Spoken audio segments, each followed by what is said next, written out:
כל הלשון, כל התורה, בכל מקום. Dans notre Gemara, c'est écrit que s'il restait des corbanotes, des animaux qui étaient Hekdesh, qui sont restés à la fin du premier Beth Amikdash, le Beth Amikdash a été détruit et on n'a pas eu le temps de les approcher. Est-ce que ces animaux, on peut les approcher 70 ans plus tard, lorsqu'on a reconstruit le deuxième Beth Amikdash, ou non? La Gemara dit que non, parce qu'il y a un psoul spécial dans les corbanotes, qui s'appelle Zaken. Un animal qui est trop vieux, on ne peut plus l'approcher en tant que korban.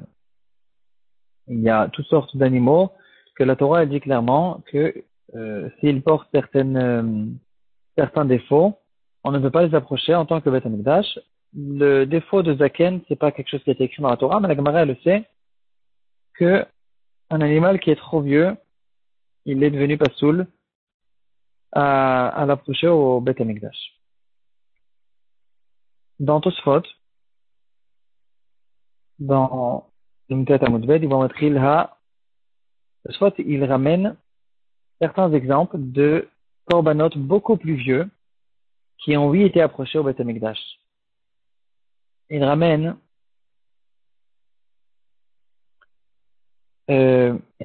l'histoire des vaches.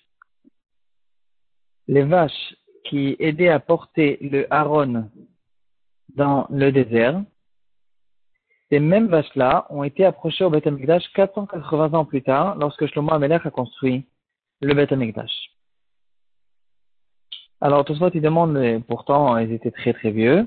Et Tosfot, ils disent que ici, on avait une Hora'at Sha'a spéciale, il y avait un enseignement, un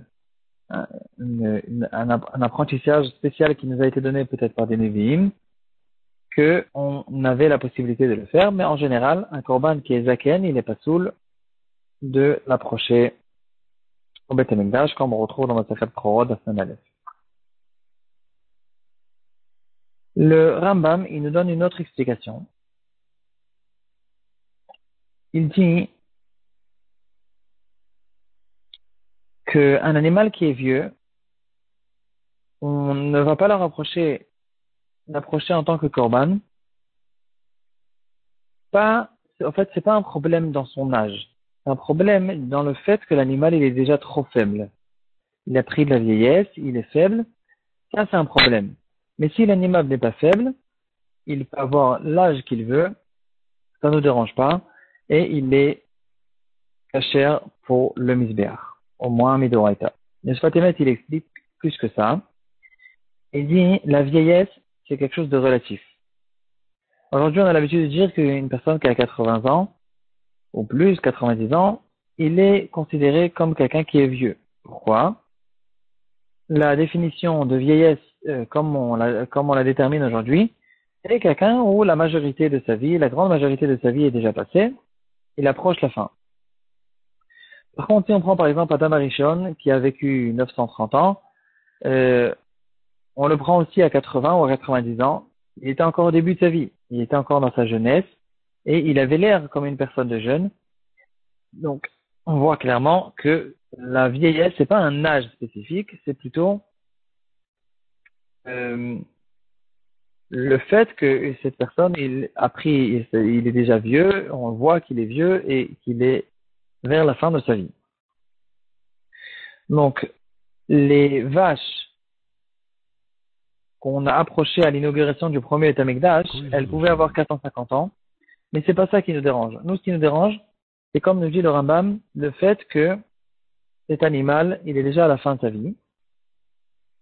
Et ici, on avait des vaches spéciales il est très possible, on remarquait sur ces vaches qu'elles étaient encore jeunes, et si théoriquement on ne les avait pas fait la shrita ce jour-là, il est possible que jusqu'aujourd'hui même, ces vaches existaient encore.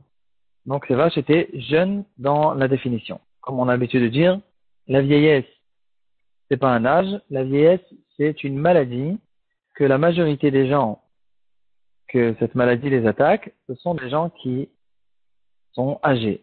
Mais on peut retrouver facilement des gens qui sont jeunes et qui sont vieux, qui ont été attaqués de cette maladie, ou bien des gens qui sont âgés et qui ne sont pas vieux.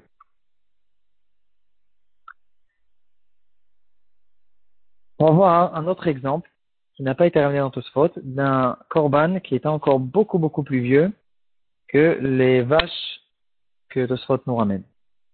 La Mishnah dans le Sechet Avot, Perek He, elle dit il y a 10 choses qui ont été créées le 6e jour de la création, Ben Hashmashot, juste avant que Shabbat rentre. Une de ces choses-là, c'est le bélier de Avraham Avinu. Si on prend la Mishnah à la lettre, ce bélier, c'était le korban le plus ancien qu'il y avait au monde. Parce que Avraham Avinu, lorsqu'il a fait la Kedat Yitzhak, et qu'il a utilisé ce bélier à la place d'Yitzhak Avinu, il avait donc 2074 ans après Briat Haolam. Donc on voit ici un korban encore beaucoup plus ancien. Il y a d'autres explications que ce que c'est exactement le bélier d'Avraham Avinu. Certains disent qu'il n'a pas été vraiment créé, c'est plutôt que dans le potentiel. Il y a des choses très profondes là-dessus. On ramène en nom, par exemple, du Zohar à Kadosh, dans Parashat Vayera, qui dit que ces 10 choses-là qui ont été citées dans la Mishnah, comme étant créées le 6e jour, Ben Hashmashot, il dit le Zohar, c'est pas que matériellement ils ont été créés, il y a eu qu'un potentiel qui a été créé à ce moment-là, mais finalement, matériellement, elle a été créée beaucoup plus tard. Bon, bien sûr, on comprend très bien que c'est des choses plus profondes que ce qu'on pense. Là-dessus, un Dvar Torah sympathique que j'ai vu, et avec ça, on va finir. Pourquoi ce bélier, si on comprend à la lettre, à la Mishnah, que ce bélier, il a été créé Ben Hashmashot, vendredi Ben Hashmashot. Pourquoi Hachem, il a tardé avec la création de ce bélier? Pourquoi il n'a pas été créé avec tous les autres béliers qui ont été créés le même jour l'après-midi? En début d'après-midi, ou en matinée, le 6e jour, il y a les animaux qui ont été créés. Qu'est-ce qu'il a de spécial ce bélier? Alors, une très belle explication qui dit comme ça. Il dit, le 6e jour, il y a Adam Arishon aussi qui a été créé, et il a fait aussi le même jour la faute de Chet et Sadat, d'avoir mangé le et Sadat que Hachem ne permettait pas. Et le même jour, il a été maudit par la mort. Et la mort, c'était quelque chose qui ne devait pas exister. C'est une malédiction qui est tombée sur Adam Arishon et sur Chava après qu'ils ont fauté. Maintenant, cette malédiction, elle a reposé sur tout le monde entier, sur tous les animaux du monde, tout ce qui existait à ce moment-là. Sur eux ont reposé la malédiction de la mort. Et c'est ça la raison pour laquelle le bélier de Yitzhak Avinu il a été créé plus tard, en fin d'après-midi, de manière à ce que la malédiction de Adam Arishon ne repose pas sur ce bélier. כל הלשון, עולם שלם של תוכן איכותי.